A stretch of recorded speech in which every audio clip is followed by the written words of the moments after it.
This is TradeFlow News, bringing you relevant news and insights from around the world.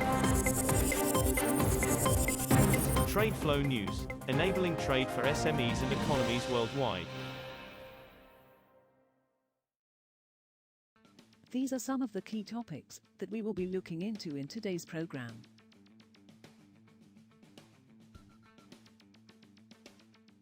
First, let's take a look at the overnight headlines which are impacting the commodity markets.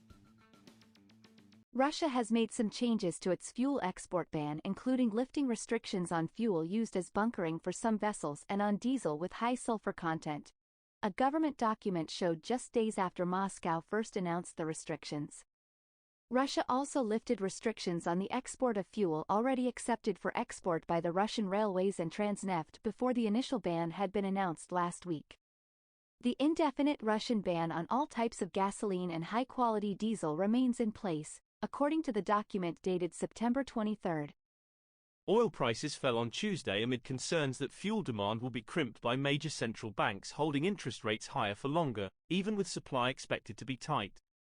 Brent crude futures were down 87 cents at $92.42 a barrel at 0630 GMT, while U.S. West Texas Intermediate crude futures were trading 87 cents lower at $88.81. Fears of an economic recession may again dominate the oil markets movement due to surging U.S. bond yields following the Fed's hawkish stance last week, said Tina Teng, a market analyst at CMC Markets in Auckland.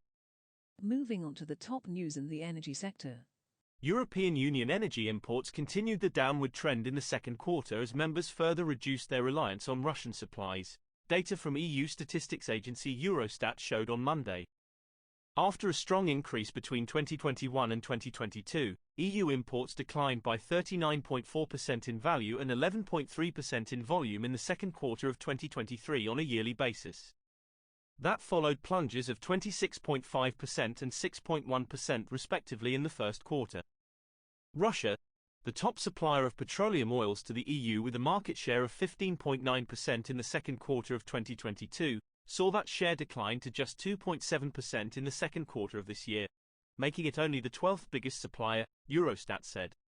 United States thermal coal exports hit their highest levels since 2018 during the first 8 months of 2023, climbing 20% from the same period in 2022 thanks to strong demand from key consumers including China, India and South Korea. Total U.S. exports of coal used for power generation hit 22.5 million tons through August, up from 18.3 million in the same period in 2022, according to ship tracking data from Kepler. In percentage terms, the increase in U.S. exports was the largest among all major thermal coal exporters, surpassing even the 15.7% expansion seen from top coal exporter Indonesia. Next, we have the top news in metal markets. China has doubled its rare earth mining quota for this year to a record high of 240,000 metric tons, government data showed on Monday. Rare earths are a group of 17 elements used in products from lasers and military equipment to magnets found in electric vehicles, wind turbines and consumer electronics such as iPhones. The full-year mining output quota for this year, including 120,000 tons issued in March, represents a 14% rise over 2022, China's Ministry of Industry and Information Technology, MIIT, and the Ministry of Natural Resources said in a joint statement. Most non-ferrous metals futures fell on Tuesday, as a firmer US dollar and concerns over the Chinese property sector weighed on risk sentiment. The most traded November copper contract on the Shanghai Futures Exchange declined 0.9% to 67,270 yuan, $9,202.84 per metric ton by 0403 GMT. SHFE aluminium eased 0.3% to 19,345 yuan a ton. Nickel fell 0.7% to 157,220 yuan. Lead declined 0.5% to 16,775 yuan and tin dropped 1.5% to 219,980 yuan.